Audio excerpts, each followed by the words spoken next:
Famous story channel में आपका स्वागत है।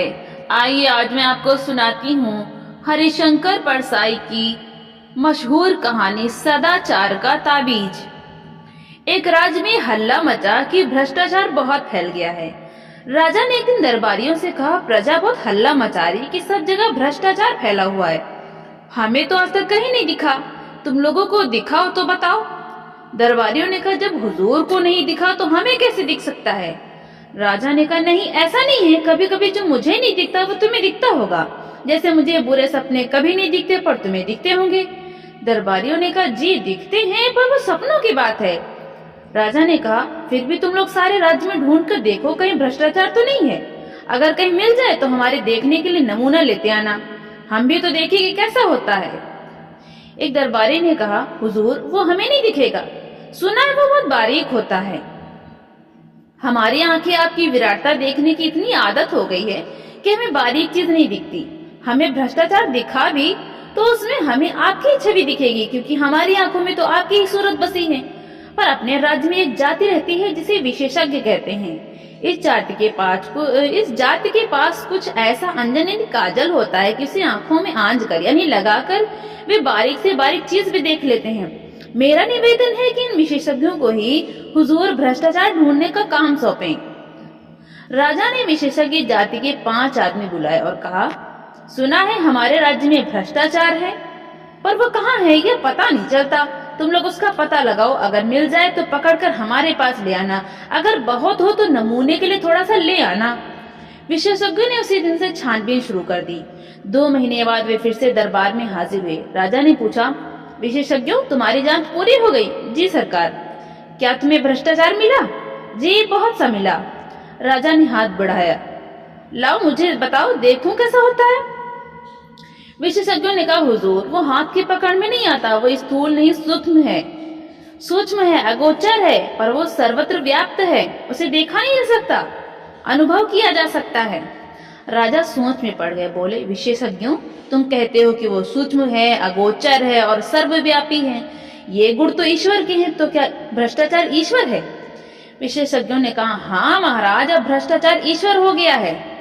एक दरबारी ने पूछा, पर वो है कहाँ, कैसे अनुभव होता है?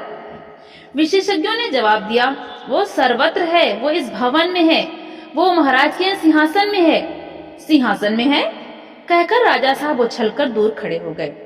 विशेषज्ञों ने कहा, हाँ सरकार, सिंहासन में है। पिछले माह सिंहासन पर रंग करने के जिस बिल का भुगतान किया गया है वो बिल झूठा है, वो वास्तव में दुगने दाम का है, आधा पैसा बीच वाले खा गए। आपके पूरे शासन में भ्रष्टाचार है और वो मुख्यतः घूस के रूप में है। विशेषज्ञों की बात सुनकर राजा चिंतित हुए और दरबारियों के कान खड़े हुए। राजा ने कहा, यह तो बड़ी चिंता की बात है, हम भ्रष्टाचार बिल्कुल मिटाना चाहते हैं। विशेषज्ञ तुम बता सकते हैं कि वो कैसे मिट सकता है? विशेषज्ञों ने कहा, हाँ महाराज, हमने उसकी भी योजना तैयार की है। भ्रष्टाचार मिटाने के लिए महाराज को व्यवस्था में बहुत परिवर्तन करने होंगे। एक तो भ्रष्टाचार के मौके मिटाने होंगे, जैसे ठेका है तो ठेकेदार है, और ठेकेदार है तो अधिकारियों को घूस है। ठेका मिट जाए तो उसकी घूस मिट जाए। इसी तरह और बहुत सी चीज हैं, किन कारणों से आदमी घूस लेता है यह भी विचारनी है।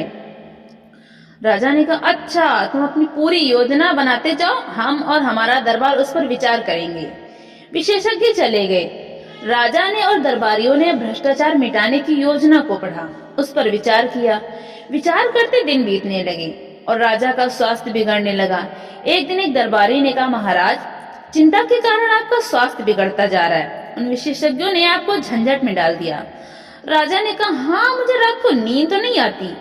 दूसरा दरबारी बोला, ऐसी रिपोर्ट को आग के हवाले कर देना चाहिए जिससे महाराज की नींद में खलल पड़े। राजा ने कहा, पर करें क्या, तुम लोगों ने भी भ्रष्टाचार मिटाने की योजना का अध्ययन किया है, तुम्हारा क्या मत है, क्या उसे काम में लाना चाहिए? दरबारियों ने कहा, महाराज वो योजना क्या है, एक मुसीबत है, उसके अनुसार कितने उलटफेर करने पड़ेंगे, कितनी परेशानी होगी, सारी व्यवस्था उलट पलट हो जाएगी। जो चला रहा उसे बदलने से नई नई कठिनाइयां पैदा हो सकती हैं। हमें तो कोई ऐसी तरकीब चाहिए जिससे बिना कुछ उलटफेर के भ्रष्टाचार मिट जाए। राजा साहब बोले, मैं भी यही चाहता हूँ, पर यह हो कैसे? हमारे प्रपितामह को तो जादू आता था, हमें वो भी नहीं आता, तुम लोग ही कोई उपाय खोजो। एक दिन दरबारियों ने राजा के सामने एक साधु को पेश किया और कहा, महाराज, एक कंदरा में तपस्या करते हुए इस महान साधक को हम ले आए हैं। इन्होंने सदाचार का ताबीज बनाया है। वो मंत्रों से सिद्ध है और उसको बांधने से आदमी एकदम सदाचारी हो जाता है। साधु ने अपने झोले में से एक ताबीज निकालकर राजा को दिया। राजा ने उसे देखा, बोले, हे साधु, इस ताबीज के विषय में मुझे विस्तार से बताओ। इससे आदमी सदाचारी कैसे हो जाता है? साधु ने समझाया, महाराज, भ्रष्टाचार और सदाचार मनुष्य की आत्मा में होता है, बाहर से नहीं होता। विधाता जब मनुष्य को बनाता है तब किसी की आत्मा में ईमान की कलफिट कर देता है और किसी की आत्मा में बेईमानी की। इस कल में से ईमान या बेईमानी के स्वर निकलते हैं, जिन्हें आत्मा की पुकार कहते हैं। आत्मा की पुकार के अनुसार आदमी काम करता है। प्रश्न यह है कि जिनकी आत्मा से बेईमानी के स्वर निकलते हैं, उन्हें दबाकर ईमान के स्वर कैसे निकाले जाएं? मैं कई वर्षों से इसी के चिंतन में लगा हूँ। अभी मैंने ये सदाचार का ताबीज बनाया है। जिस आदमी की भुजा पर यह बांधा होगा वो सदाचारी हो जाएगा। मैंने कुत्ते पर भी इसका प्रयोग किया है। यह ताबीज गले में बांध देने से कुत्ता भी रोटी नहीं चुराता। बात यह है कि इस ताबीज में से भी सदाचार के स्वर निकलते हैं। जब किसी की आत्मा बेईमानी के स्वर निकालने लगती है तब इस ताबीज की शक्ति आत्मा का गला घोंट देती है और आदमी को ताबीज से ईमान के स्वर सुनाई पड़ते हैं। वो इन स्वरों को आत्मा की पुकार समझकर सदाचार की ओर प्रेरित होता है। यही इस ताबीज का गुण है। महाराज, दरबार में हलचल मच गई। दरबारी उठ उठकर ताबीज को देखने लगे। राजा ने खुश होकर कहा, मुझे नहीं मालूम था कि मेरे राज्य में ऐसे चमत्कारी साधु भी हैं। महात्मन, आपके हम बहुत आभारी हैं। आपने हमारा संकट हर लिया।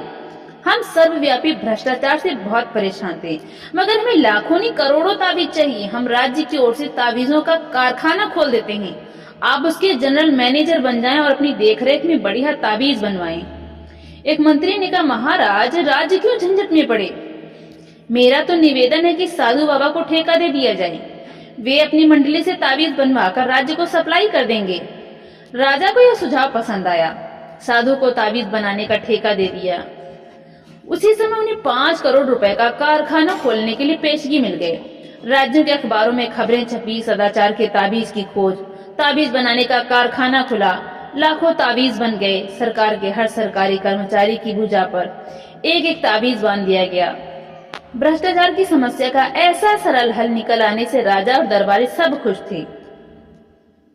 एक दिन राजा की उत्सुकता जागी। सोचा, देखिए तो यह क्या, यह ताबीज काम करता है, कैसे काम करता है? वो वेश बदलकर एक कार्यालय गए। उस दिन 2 तारीख थी। एक दिन पहले तनख्वाह मिली थी। वो एक कर्मचारी के पास गया और कई काम बताकर उसे 5 रुपए का नोट देने लगे। कर्मचारी ने उन्हें डांटा, भाग जाओ यहाँ से, घूस लेना पाप है। राजा बहुत खुश हुए। ताबीज ने कर्मचारी को ईमानदार बना दिया था। कुछ दिन बाद वो फिर वेश बदलकर उसी कर्मचारी के पास गए। उस दिन 31 तारीख थी, महीने का आखिरी दिन। राजा ने फिर से 5 का नोट दिखाया और उसने लेकर जेब में रख लिया। राजा ने उसका हाथ पकड़ लिया, बोले, मैं तुम्हारा राजा हूँ, क्या तुम आज सदाचार का ताबीज बांध कर नहीं आए? बांधा है सरकार, ये देखिए। उसने आस्तीन चढ़ाकर ताबीज दिखा दिया। राजा समंजस में पड़ गए, फिर ऐसा कैसे हो गया? उन्होंने ताबीज पर कान लगाकर सुना। ताबीज में से स्वर निकल रहे थे, अरे आज 31 है, आज तो ले ले। तो दोस्तों, आपको ये कहानी कैसी लगी? लाइक करें, ज्यादा से ज्यादा शेयर करें और कमेंट करके हमें जरूर बताएं। और इसी तरह की हिंदी साहित्य की कहानियां सुनने के लिए हमारे चैनल को सब्सक्राइब करना बिल्कुल भी ना